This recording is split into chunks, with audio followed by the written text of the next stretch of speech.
Nah, sekarang kita mau sedikit ubah konteks kalimatnya.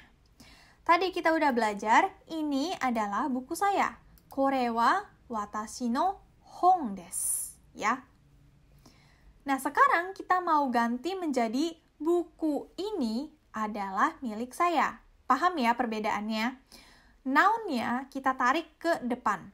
Kalau misalnya ini adalah buku saya, kan tadi kore wa watashi no hong desu. Kalau buku ini adalah milik saya, kono hong wa watashi no desu. Jadi, ketika kita tarik noun-nya ke depan, kita harus memakai kata ganti kono, sono, ano. Kita nggak bisa memakai kore, sore, are. Karena setelah kore, sore, dan are itu harus ada partikel wa. Sama juga dengan koko, soko, dan asoko. Setelah ketiga kata ini, harus ada partikel wa, baru noun. Nah, ketika kita nggak mau memakai wa, kita bisa memakai kono, sono, ano, noun, langsung. Kono ie wa, kono gakko wa. Oke, terus misalnya di sini ada Muhammad-san dan Suzuki-san, jaraknya jauh-jauh, dan di sini ada meja, terus ada air minum. Nah, terus misalnya Suzuki-san jalan ke sini, terus dia mau ngambil air minum yang ini.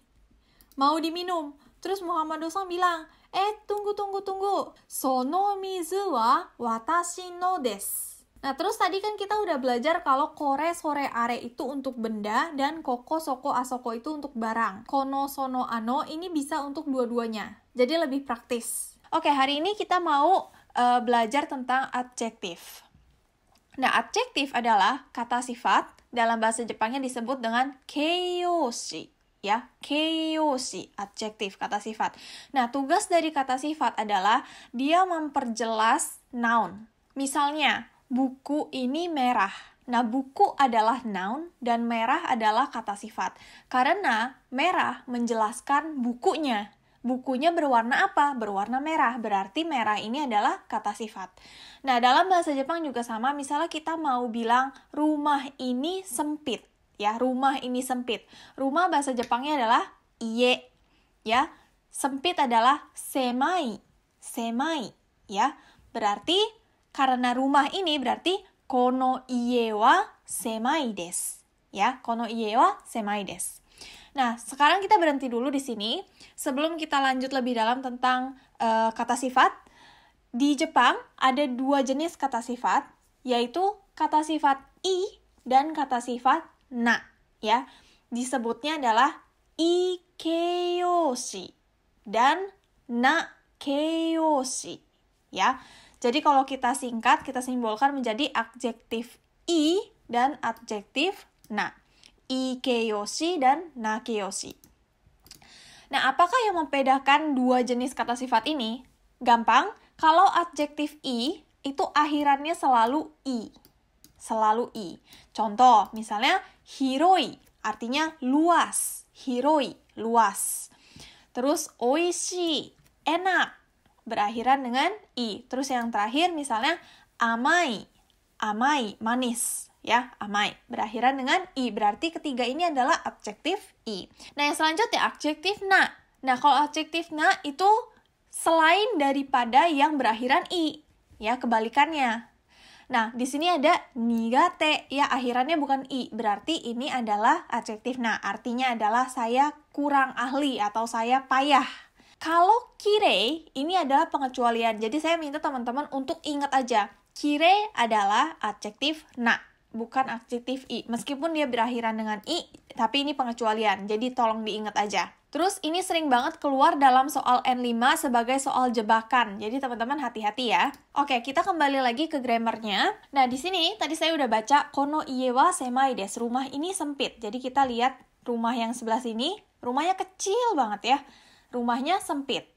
Nah, kalau misalnya kita mau menjelaskan rumah yang satu lagi nih, yang besar, terus kita mau bilangnya rumah ini tidak sempit, berarti kita harus mengubah kata sifat yang semai tadi menjadi bentuk negatif.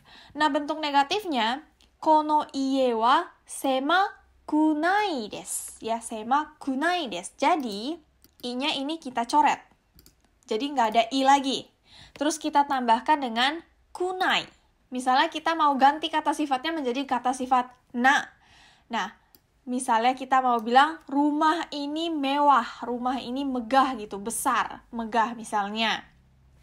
Kita bisa bilang kono ie wa rippa desu. Rippa artinya adalah megah atau luas atau besar gitu. Nah, seperti yang teman-teman bisa lihat di sini, kata sifat i dan kata sifat na kalau bentuk positif itu nggak diubah sama sekali.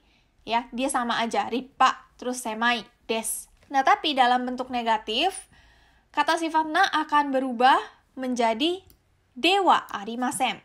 Jadi, kono ie wa rippa dewa arimasen. Atau ini bisa juga rippa ja arimasen. Ya, sama aja. Ini ketiga ini sama aja semuanya.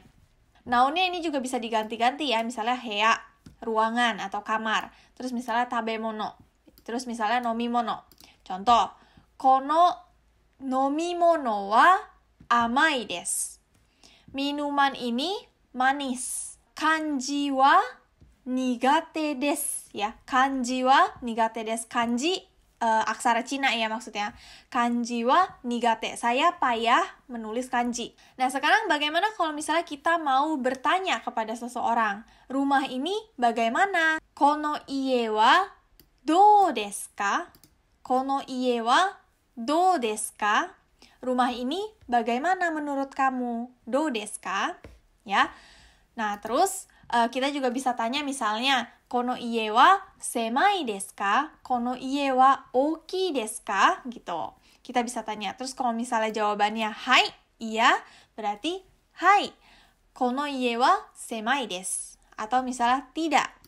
Iye, kono iye wa semaku nai desu. Ya, semaku nai desu. Sedikit balik lagi ke slide yang ini. Nah, tadi kan kita bilangnya iye wa semai. Nah, bagaimana kalau misal kita mau bilang buku merah ini gitu. Bukan buku ini merah. Atau misalnya kita mau bilang rumah kecil ini. Pada saat kita mau tempelin noun dengan adjektif, jadi yang sebelumnya rumah ini sempit menjadi rumah sempit. Ya, kalau kata sifat i, ini langsung ditempelin aja.